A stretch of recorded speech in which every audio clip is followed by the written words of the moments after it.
Hello guys, in this video we're going to talk about how does enterprise car rentals work. So it's really simple. You will have to find first your location right here, and then of course you will have to reserve your car rental if you want to actually rent one, because of course the cars are just not going to pop out of nowhere just to give you a ride from nowhere, of course. So you have to book it up in the process. So here you will have to reserve a rental car so you can view, modify, or cancel reservations also. So here you will have to provide your location, of course, and then your pickup date and return. So the renter, your age is going to be listed right here. Let's just say you're 20 years old, and then you will have to search your corporate account number right here and the vehicle class that you want. So if you want to browse vehicles, you can do so. So let's just say you're from New York. So New York, so let's just say JFK. It's pretty common right here.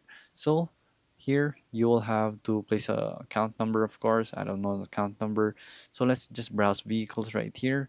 And then it's going to browse a vehicle for you basically. So that's how you reserve a rental car here. And then of course you're going to have to give it in the return date and return to a different location if you want to. So you can choose to return it at the same location where you picked it up or a certain return location so that you'll be able to conveniently park it and then just leave it there, and then a pickup will come and get it sometime after.